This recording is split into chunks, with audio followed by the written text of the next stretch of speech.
Саламатсыздарбы, эфирде жаңылыктар түрмөгү каналы катталып маалыматтарды биринчилерден болуп угуңуз. Бүгүнкү чыгарылышта Орусияда паспорт виза кызматы легалдаштырууну каалаган мигранттарды кабыл алуу убактысын көбөйттү. Аркасы катуу ооруп ойгонгон мигрант орусиялык аялды кордогон деп айыптады. Москвада 17 жыл мурун өз өлкөсүндө зордуктаган Кыргызстандын жараны кармалды.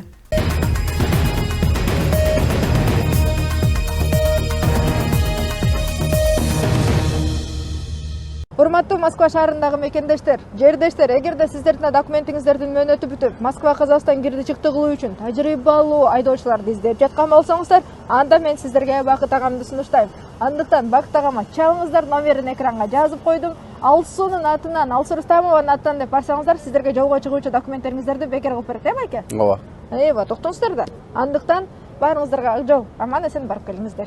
Орусияда паспорт виза кызматы легалдаштырууну каалаган мигранттарды кабыл алуу убактысын көбөйттү. Ирина Волк Орусияда 2025 жылдын 5 февралынан бери көзөмөлдөнгөн адамдардын реестри иштеп жатканын эске салды. Ага Орусияда мыйзамдуу жашоо укугунан ажыраган чет элдик жарандар кирет. Жарандардын бул категориясы биздин өлкөнүн аймагындагы аракеттеринде олуттуу чектелет. Аларга төмөнкүлөргө тыюу салынат. Жашаган же турган жерин өзгөртүүгө, алар жашаган Россиянын аймактарынан тышкары саякаттоого, транспорт каражатын айдоого, кыймылдуу жана кыймылсыз мүлккө ээ болууга, үйлөнүү жана банк эсебин ачууга жана башка. Россия Федерациясынын аймагында белгиленген тартипти бузуу менен жүргөн жана реестрге киргизилген чет өлкөлүк жарандар балдарын билим берүү жана мектепке чейинки билим берүү уюмдарына киргизе алышпайт. Мындай адамдарга кызмат көрсөткөндүгү үчүн юридикалык жактар 5,5 миллион рубльга чейин айыпка тартылат. Чет элдиктер 2025 жылдын 30 апрелине чейин Орусиянын аймагында болушун мыйзамдаштырууга укуктуу.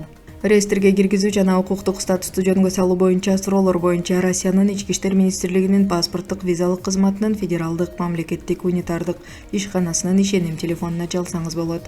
8800 200 5209. Аркасы катуу ооруп ойгонгон мигрант орусиялык аялды кордогон деп айыптады. Москвада чет элдик жаран чогуу ичимдик ичип отургандан кийин 55 жаштагы орусиялык аялды кордогон деп айыптады. Бул тууралуу redovka67.ru сайты билдирет. Окуя январь айында болгон, бирок мигрант бул тууралуу азыр гана айткан. Ал кишинин айтымында ал Приморск крайынын тургуну менен Люблино аймагында жашаган. Жубайлар ичимдик ичип отурушкан, андан кийин чет элдик бели катуу ооруп ойгонгон, ал бангизат ичип андан соң кордук көргөнүн айтып, бирок экспертиза мыйзамсыз заттардын изин тапкан эмес. Окуядан бир канча убакыт өткөндөн кийин жубайлар уруша кетишкен. Мындан кийин ал адам укук коргоо органдарына кайрылып, зордуктоо тууралуу билдирген. Учурда укук коргоо кызматкерлери окуя боюнча иликтөө иштерин жүргүзүүдө. Буга чейин Норильск шаарында бир адам мектеп окуучусун оюнга чакырып зордуктаган.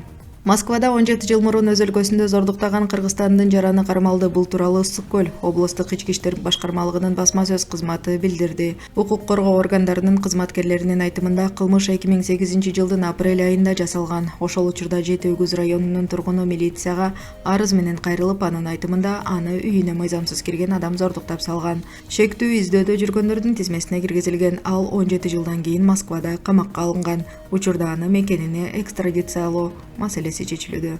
Кабарлар официалдуу МВД Россия сайтынан алынды.